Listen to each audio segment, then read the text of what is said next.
Ele dizia que a culpa era minha e eu automaticamente já me sentia culpada. No início eu me impunha bastante até, mas aí eu fui começando a acreditar que estava errada. Eu fui começando a acreditar que ele tinha razão, que eu estava me vestindo que nem, digamos, prostituta.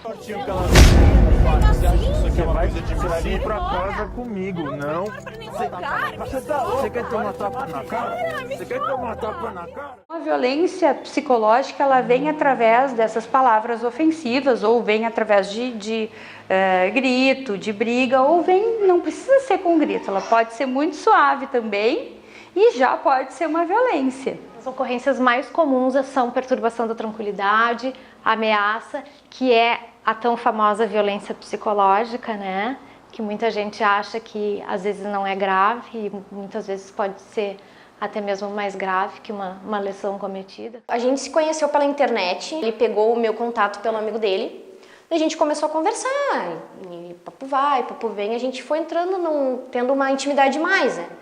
Daí ele pegou e falou que gostaria de iniciar uma relação comigo, daí a gente começou a namorar. Ele me chamou no Insta, depois de muito tempo de conversa, me chamou pra ir tomar banho na piscina ou pra praia. A gente começou, foi aí que começou. Foi no final de semana e depois disso a gente continuou conversando e não se desgrudou mais. Ele escrevia poemas pra mim, ele dizia que me amava.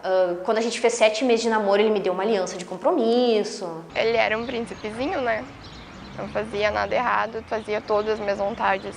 Me tratava muito bem, minha mãe amava ele. Ele era muito cavalheiro, muito, muito, muito. Um homem abusivo tem as características de muitas vezes ser manipulador, às vezes ser sedutor. Ele é uma pessoa que não aceita ser contrariado, não tem muita capacidade de frustração, se demonstra de uma maneira intolerante com as coisas. Um mês antes de eu conhecer ele, eu ainda dançava num grupo de danças de um CTG. Quando começou os ensaios, eu me lembro que foi um inferno. E ele disse, me diz uma coisa, mas que horas que eu tenho ensaio? Eu digo assim, eu ensaio das 11 à 1 da manhã.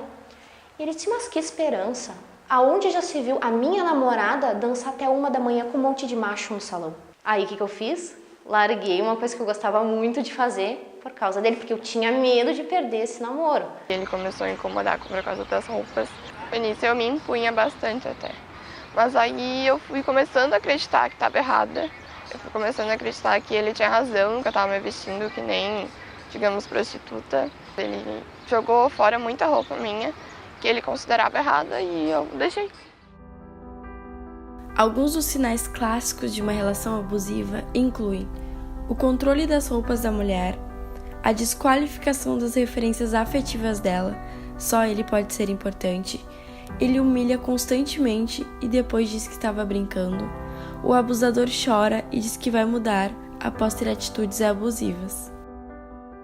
Eu tinha os meus amigos dentro do grupo, então eu acabei me afastando também desse grupo de amigos que eu tinha lá dentro do CTG, por causa dele, pela essa questão de ele não gostar. Começou a falar mal das minhas amigas, falar que não eram boas companhias e tudo mais.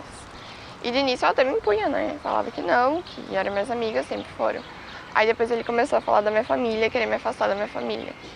Meu primo, que era meu melhor amigo, ele começou a falar que não era bom andar com ele. Então ele era muito carinhoso, mas ao mesmo tempo ele dizia assim, que ele gostava muito de mim, mas que pelo meu jeito de ser, que eu tomasse muito cuidado, que eu deveria valorizar ele, porque se acontecesse alguma coisa da gente terminar o nosso namoro, ninguém mais ia querer ficar comigo. Isso vai terminando com a autoestima da mulher. Isso vai acontecendo primeiro com uma palavra, através de um insulto, ou de desqualificar aquilo que a pessoa está fazendo, ou de desqualificar o corpo. Foi quando ele me bateu no rio. Acho que é a pior lembrança dele. A minha mãe começou a odiar ele depois de um tempo, porque ela começou a perceber mudança minha, de ficar quieta, baixar a cabeça para ele, para tudo. E ela me mandou 2 meses pro Rio.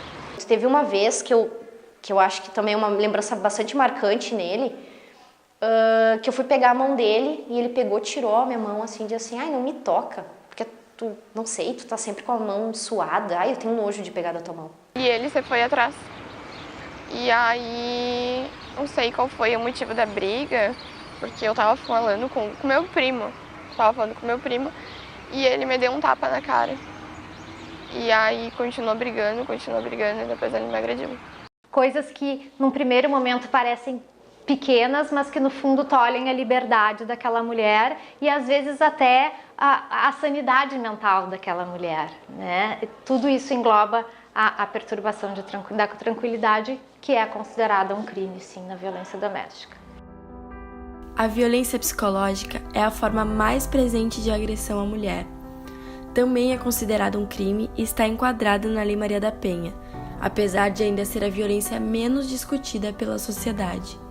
Ele botava o dedo na minha cara, ele gritava comigo na rua, ele dizia que a culpa era minha e eu automaticamente já me sentia culpada. Eu continuei com ele porque eu achei que eu realmente estava errada. Ele me fez acreditar que meu primo, que foi criado comigo, tinha segundas intenções, que eu estava errada em conversar com homem, que eu estava errada em ter amigos homens. E ele muitas vezes vai colocar que a mulher é maluca, que não era exatamente isso, que ela está imaginando coisas e que não foi exatamente assim e que a culpa foi dela.